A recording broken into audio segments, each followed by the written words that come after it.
Good morning students, this is lecture 2 of chapter mechanical properties of solids। ये है mechanical properties का lecture 2 और आज हम डिस्कस करने वाले हैं बच्चों स्ट्रेन। लास्ट लेक्चर में हम लोगों ने डिस्कस किया था स्ट्रेस को, आज हम डिस्कस करेंगे स्ट्रेन क्या होता है आपका। जब भी हम किसी ऑब्जेक्ट पर कोई फोर्स लगाएंगे, डिफॉर्मिंग फोर्स लगाएंगे, तो वहाँ पर कोई ना कोई चेंज आएगा। उसी चेंज में आने के साथ आपकी जो डायमेंशन चेंज होती है, ओरिजिनल डायमेंशन के साथ जो डायमेंशन आपकी चेंज होती है। सपोज हमारे पास ये वायर है और इस वायर में हमने क्या किया, फोर्स लगाई, ठीक, एफ फोर्स लगाई and there is a change in its length, तो उसकी डायमेंशन जो है वो वहां पर क्या हो गई, आपकी चेंज हो गई। तो जो रेशो होगा आप लोगों का चेंज इन डायमेंशन, जनरली अगर हम बात करें बिल्कुल, तो change in dimension to the original dimension, change in dimension upon original dimension, इसको हम बोलते हैं strain.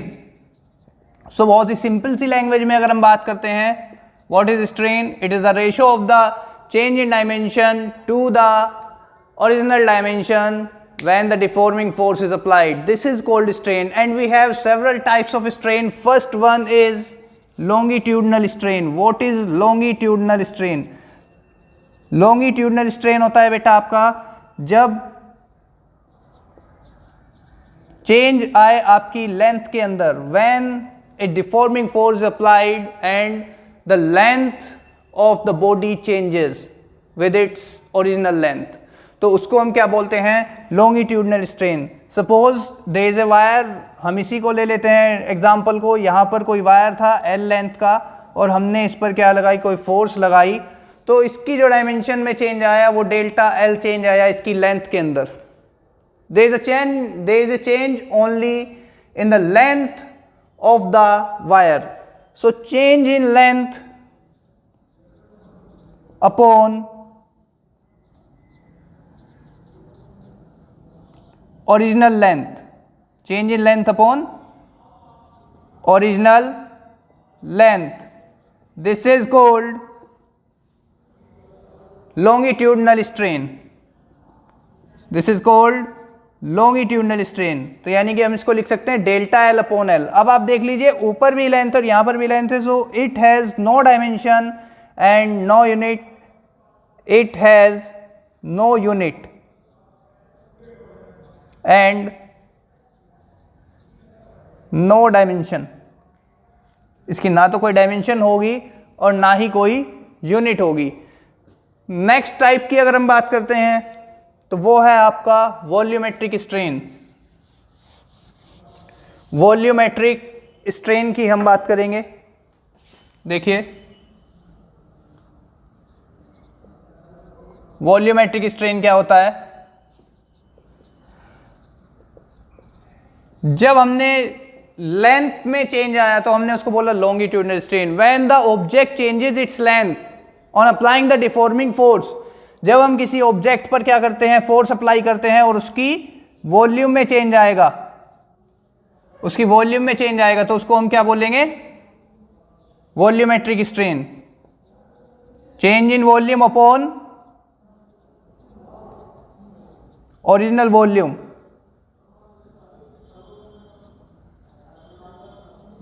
this is called change in volume upon original volume। Next हम बात करें तो यहां पर जो थर्ड जो आपका टाइप ऑफ स्ट्रेन आएगा वो आएगा sharing strain.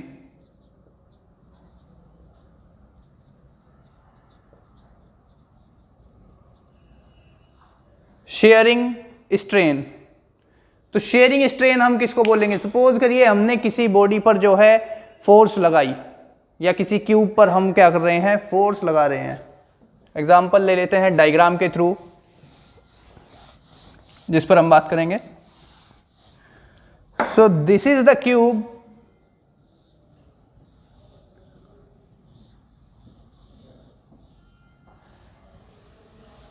And we are applying a force on its surface. क्या कर रहे हैं हम, इसकी सरफेस पर फोर्स लगा रहे हैं हमने यहाँ पर क्या लगाई, फोर्स लगाई, और ये जो आपका इसके पैरेलल फेसेस हैं ये जो है आपके थीटा एंगल से डिस्प्लेस हो गए.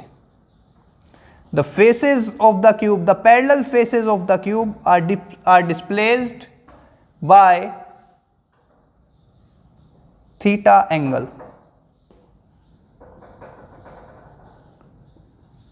तो देखिए ये हमारे पास थीटा एंगल, ये भी थीटा एंगल से डिस्प्लेसमेंट है, ये भी थीटा एंगल से डिस्प्लेसमेंट, और यहाँ पर भी.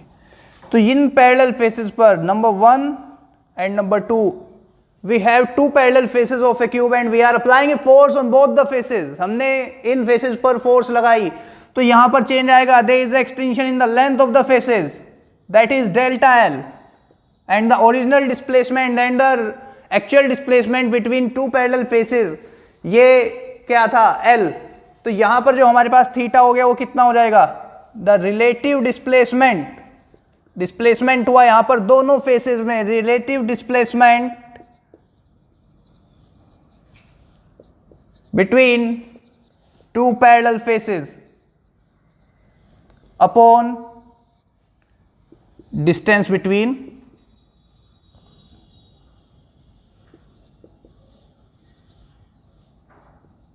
two parallel faces. दोनों पैरेलल फेसेस के बीच का एक्चुअल डिस्टेंस और relative displacement. The relative displacement is delta L and the actual distance is L.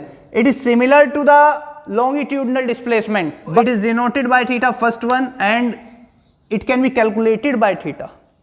अगर हमारे पास डेल्टा एल अपॉन एल नहीं है तो हम वहां पर थीटा की वैल्यू रख सकते हैं. आगे जो हम मॉड्यूलस पढ़ेंगे, जो हम इनके, तो थीटा को जो है हम यूज कर सकते हैं आगे थीटा की फॉर्म में इस फॉर्मूला को. Clear? So all these are the types of strain. First one is longitudinal, second one is volumetric, and third one is shearing strain. Next we will going to discuss the term is elastic limit. Next term is elastic limit. Elastic limit हम किसको बोलते हैं?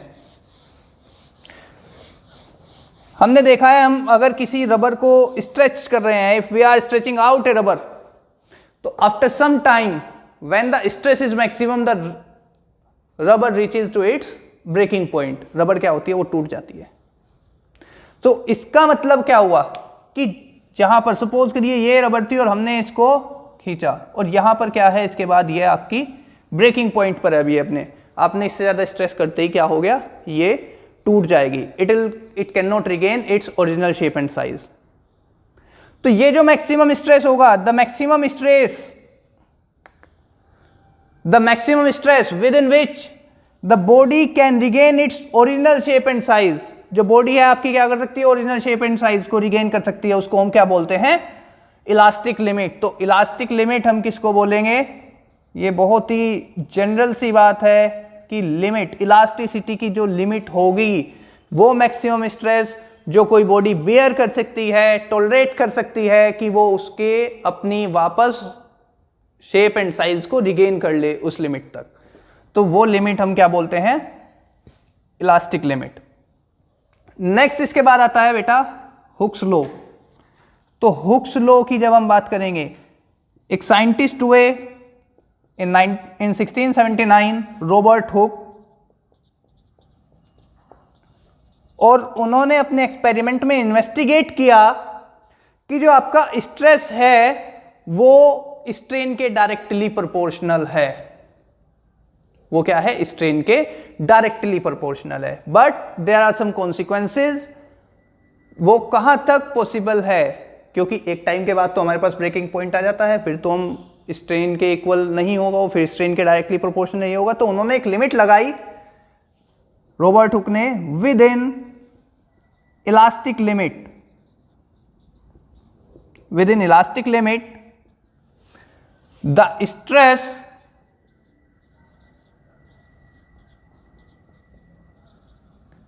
applied to a body is directly proportional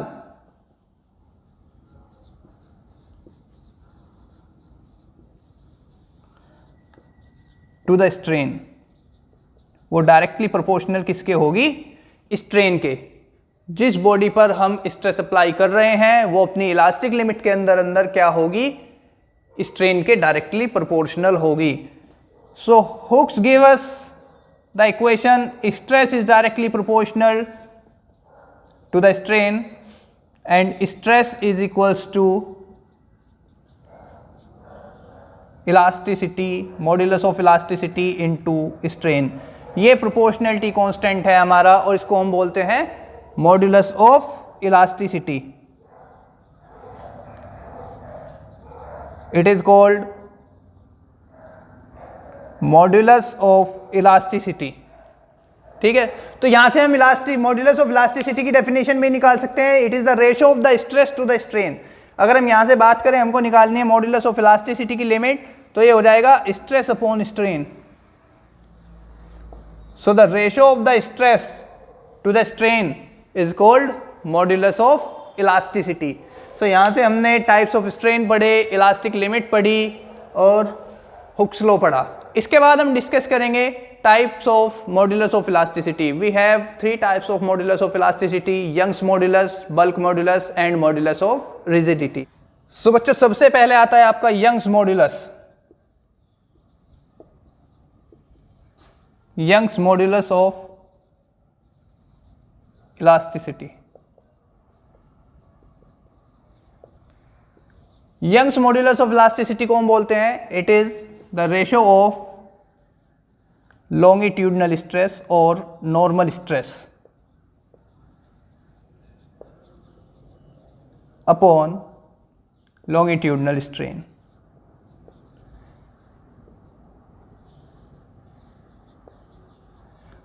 तो ये ratio general होता है आपका कि जो नॉर्मल स्ट्रेस आपने अप्लाई किया किसी भी बॉडी पर, सपोज करिए हमने फिर से एक वायर लिया और इसके इस एरिया पर हमने क्या की, F फोर्स अप्लाई की।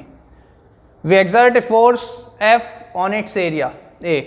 अब यहाँ से क्या होगा, इसकी लेंथ जो है वो इंक्रीज हो जाती है, इसकी लेंथ बढ़ जाती है। कितनी बढ़ जाती है इसकी लेंथ? डेल्टा L लेंथ बढ़ जाती है, जबकि इसकी ओरिजिनल लेंथ कितनी थी? L। तो हमने जब स्ट्रेस अप्लाई किया इस एरिया पर, इस पॉइंट पर जब हमने स्ट्रेस अप्लाई किया, तो इसके जो है स्ट्रेन में यहाँ पर चेंज आया इसकी लेंथ में, जिसको हम बोलते हैं स्ट्रेन। तो इसको हम Y से डिनोट करेंगे और ये हो जाएगा आपका जनरल F अपॉन A, ये फॉर्मूला होता है स्ट्रेस का, और डेल्टा L अपॉन L हो जाएगा आपका क्या? स्ट्रेन। सो यहां से हमारे पास फॉर्मूला बन गया F into L upon A delta L। तो लेंथ की जब हम बात करते हैं, यहां पर क्या होता है आपका? यंग्स मॉड्यूलस की बात होती है और ये फॉर्मूला हो जाएगा आपका F upon A into delta L। अगर हम यहां पर बात करें if uniform area of cross section and R is the radius, तो एरिया कितना हो जाएगा आपका? Pi R square. तो इसको हम ऐसे भी लिख सकते हैं F upon pi R square into L, और ये हो जाएगा आपका delta L। This is called Young's modulus of elasticity. Clear? Next हम बात करते हैं बल्क मॉड्यूलस ऑफ इलास्टिसिटी।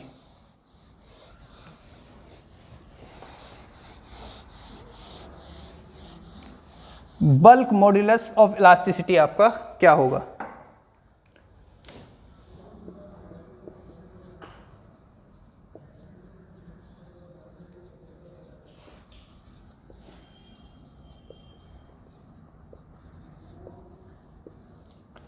तो सपोज करिए कि हमने फिर से किसी बॉडी पर फोर्स लगाई और उसकी जो है यहां पर वॉल्यूम में चेंज आता है। The volume decreases by delta V। This is V minus delta V, और ये हो गया आपका क्या? Delta V, and the original volume is V। तो बल्क मॉड्यूलस को हम डिनोट करते हैं, K से डिनोट करते हैं हम, और ये हो जाएगा आपका normal stress upon volumetric strain.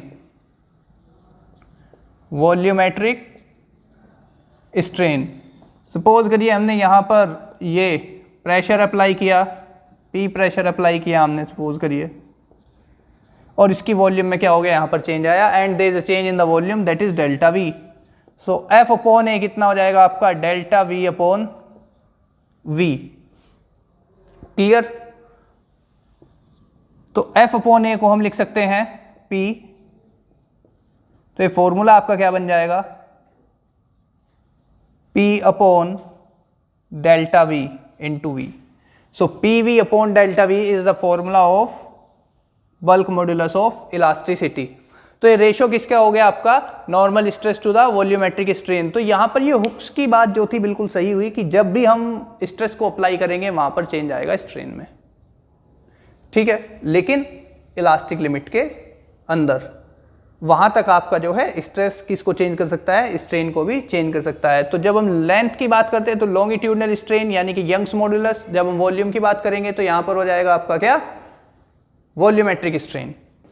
Clear? इसके बाद हम पढ़ेंगे कंप्रेसिबिलिटी। कंप्रेसिबिलिटी एक टर्म है आप लोगों की,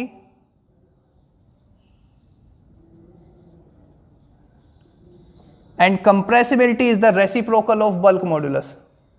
ये जो होती है बल्क मॉड्यूलस का रेसिप्रोकल होगी, तो इसको हम बोलते हैं कंप्रेसिबिलिटी। बहुत ही सिंपल सी लैंग्वेज की हम बात करेंगे यहां पर। तो इसके बाद नेक्स्ट वन चलते हैं, अगला जो आपके पास में लास्ट टाइप है इलास्टिसिटी का, मॉड्यूलस ऑफ इलास्टिसिटी का, that is modulus of rigidity. इसको हम मॉड्यूलस ऑफ रिजिडिटी के नाम से जानते हैं, and it is denoted by eta. Eta से हम इसको क्या करते हैं, डिनोट करते हैं। सो भाई मॉड्यूलस ऑफ रिजिडिटी क्या होता है?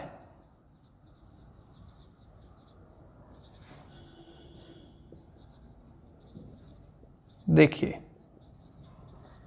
हमने दो चीजें पढ़ी थी, टेंजेंशियल स्ट्रेस। अब तक हम पढ़ते आए हैं स्ट्रेस अपॉन स्ट्रेन ही हम क्या कह रहे हैं, इलास्टिसिटी। तो different types of stress with the ratio of the different type of strain, ये सब मॉड्यूलस हो जाएंगे इलास्टिसिटी के। So tangential stress to shearing strain, to the shearing strain, इसको हम बोलते हैं modulus of rigidity. So it can be simply defined as the ratio of the tangential stress to the shearing strain। और tangential stress, हमने stress की बात कही थी, तो स्ट्रेस का जनरल फॉर्मूला है force upon area.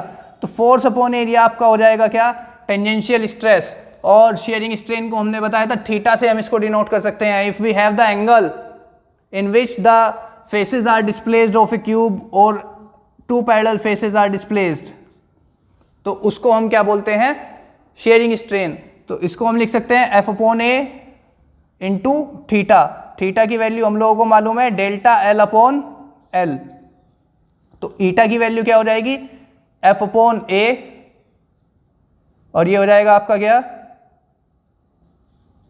Delta L upon L. तो ये फॉर्मूला बन जाएगा एफ एल अपॉन ए डेल्टा एल। यूनिट इसकी हो जाएगी यहाँ पर न्यूटन पर मीटर स्क्वायर। तो सिंपल हम यूनिट निकाल सकते हैं, क्योंकि स्ट्रेन की कोई यूनिट नहीं होती, तो यहाँ पर ये यूनिट हो जाएगी न्यूटन पर मीटर स्क्वायर।